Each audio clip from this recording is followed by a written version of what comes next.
মাত্র ৩০ মিনিট, এর মধ্যেই শেষ লাখ টাকার দুধ কেনাবেচা, যা চলছে প্রায় ৩০ বছর ধরে। কিন্তু ব্যস্ত সড়কের মাঝে বসা অল্প সময়ের দৈনিক এই বাজারে দুর্ঘটনার ভয় নিয়ে চলছে জীবনের লড়াই।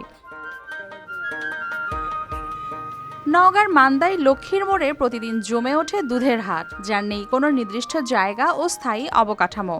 তবুও রোজ মধ্য দুপুরে একদিকে সাইকেল, ভ্যানে কিংবা বড় বড় জার, বোতল ও বালতি নিয়ে হাজির হন স্থানীয় খামারিরা। অন্যদিকে বিভিন্ন এলাকা থেকে ছুটে আসেন পাইকাররা। শুরু হয় দ্রুত দরদাম, যেন সময়ের সঙ্গে পাল্লা দিয়ে চলছে কেনাবেচা। 40 টাকা লিটার দুধের আমদানি মোটামুটি ভালোই হয়, সামথিং 50 মন, 50 থেকে 60 মন দাম হয়। মাত্র আধা ঘন্টায় শেষ হয় পুরো বাজার। কিন্তু আশ্চর্যের ব্যাপার হলো, এই অল্প সময়ে বিক্রি হয় 50 থেকে 60 মণ দুধ, যার দাম প্রায় 1 থেকে 1.5 লাখ টাকা। কিন্তু ব্যস্ত সড়কের দুই পাশে এই বাজার বসায় রয়েছে দুর্ঘটনার ঝুঁকি। এমনকি এর আগেও হয়েছে 3 জনের মৃত্যু। ব্যবসায়ীদের দাবি, পাশেই থাকা সরকারি জায়গা অবৈধ দখলমুক্ত করে সেখানে বাজারটি স্থানান্তরিত হলে নিরাপদে ব্যবসা করতে পারবেন তারা। এখানে প্রতিদিন 1:40 থেকে শুরু করে 2টা পর্যন্ত বেচা বিক্রি ভালো হয় বা চলে। এই মোটামুটি ধরেন 1 লক্ষ 1.5 লক্ষ টাকার বেচা বিক্রি চলে। যে কোনো মুহূর্তে দুর্ঘটনা হয়। ওই যে পিছনে আপনার 3 জন মানুষ মারা গেছে মোটরসাইকেলের ধাক্কা খেয়ে, প্রায় সময় অ্যাক্সিডেন্ট ঘটে।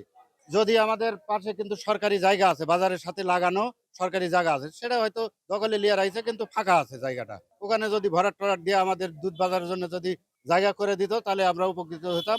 বিষয়টি গুরুত্ব দিয়ে ইতোমধ্যেই ইউনিয়ন পরিষদের রেজুলেশন করা হয়েছে। দ্রুত ইউএনও বরাবর জায়গা বরাদ্দের আবেদন জানানো হবে। জায়গা পেলে শেড নির্মাণ ও মাটি ভরাট করে বাজারটি নিরাপদ স্থানে সরিয়ে নেয়ার পরিকল্পনা রয়েছে, জানান তিনি। আমরা ইউনিয়ন পরিষদ থেকে ইউএনও মহোদয়কে আবেদন করব, যেন তারা একটা নির্দিষ্ট জায়গা বের করে দিলে আমরা সেখানে ভরাট করে হয়তোবা সেই দুধ বাজারটা লাগাতে পারবো। অল্প সময়ে এই দুধের হাট এখন শুধু কেনাবেচার জায়গা নয়, জীবিকার গল্পও বটে। আবার একই সঙ্গে ঝুঁকিরও প্রতিচ্ছবি। নিরাপত্তার দাবিতে সমাধান কত দ্রুত আসে তার অপেক্ষায় এখন ব্যবসায়ীরা। News desk, RTV।